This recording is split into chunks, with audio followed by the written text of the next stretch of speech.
L'avant-match entre le PSG et l'OM pour le trophée des champions, Diego Costa recalé par Marseille, la bombe de Canal+ concernant les droits TV en France, ou encore les victoires de l'Atlético et de Manchester United, on commence tout de suite ce journal Made in Foot.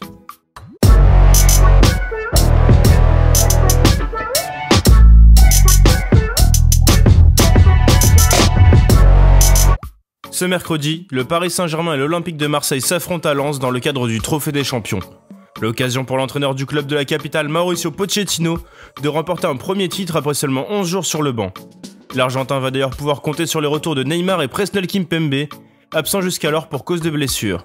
Kylian Mbappé, quant à lui, devrait commencer sur le banc des remplaçants. Selon la presse, le 11 probable du PSG serait Keylor Navas dans les cages, Timothée Pembele, Marquinhos, Kimpembe et Mitchell Baker en défense. Au milieu de terrain, on retrouverait Danilo et Leandro Paredes, ainsi que Marco Verratti positionné en tant que meneur de jeu.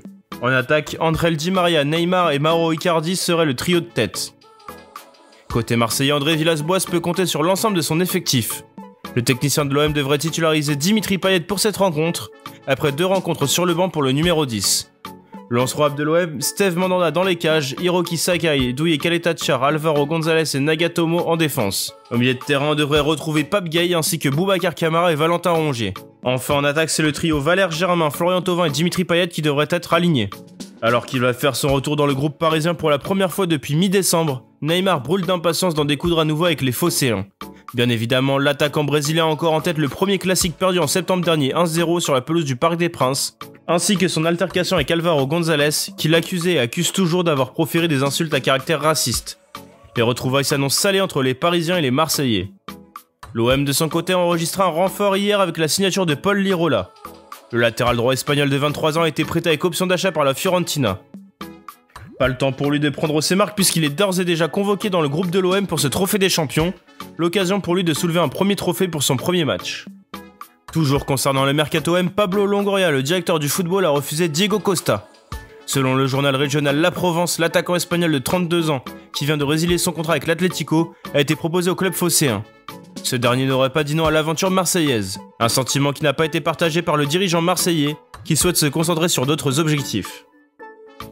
C'était la bombe de la soirée d'hier. Maxime Saada, le président du directoire du groupe Canal+, a annoncé dans une interview accordée au quotidien Le Figaro sa volonté de rendre son lot numéro 3, comprenant les matchs de samedi 21h et de dimanche 17h. Le but est simple pour la chaîne cryptée, provoquer un nouvel appel d'offres car la Ligue 1 est devenue trop chère selon le patron. Ce dernier avait déboursé 330 millions d'euros pour récupérer ce lot numéro 3. Il souhaiterait ainsi casser les prix pour récupérer le plus de lots possible après le flop Mediapro.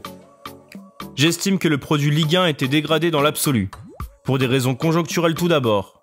La diffusion sur Téléfoot a fortement réduit l'exposition de la compétition. Par ailleurs, l'arrivée de Mediapro a contribué à la croissance exponentielle du piratage. La valeur de la Ligue 1 a également baissé pour Canal+.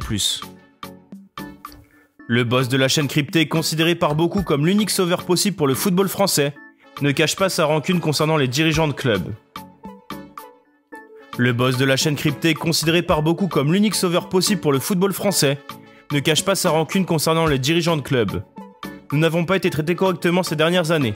Nous n'oublions ni le report des matchs par la Ligue sans concertation lors du mouvement des Gilets jaunes, ni l'argent supplémentaire demandé pour décaler le coup d'envoi du match du dimanche soir de 15 minutes, et encore moins les réjouissances de nombreux présidents lorsque Canal+ est rentré bredouille de l'appel d'offres de 2018. À l'étranger, l'Atlético a conservé sa place de leader hier soir en s'offrant le scalp du Sevilla FC 2-0. Dans ce match en retard de la première journée de Liga, André Correa à la 17e minute et Saúl Ñíguez à un quart d'heure du terme ont porté les Colchoneros. Au classement, la bande de Diego Simeone compte 4 points d'avance sur le Real Madrid et a encore 2 matchs de retard à effectuer. Comme un symbole, Paul Pogba a permis à Manchester United de s'imposer hier soir face à Burnley 1-0 dans ce match en retard de la première journée de Premier League. Plus que ça, le milieu de terrain français a permis aux Red Devils de s'installer ce mardi soir à la première place du championnat, 3 points devant Liverpool. Une sacrée prestation pour les Mancuniens et Ole Gunnar Solskjaer. Merci à tous de nous avoir suivis, n'hésitez pas à liker, commenter, partager cette vidéo et à bientôt pour un nouveau JT.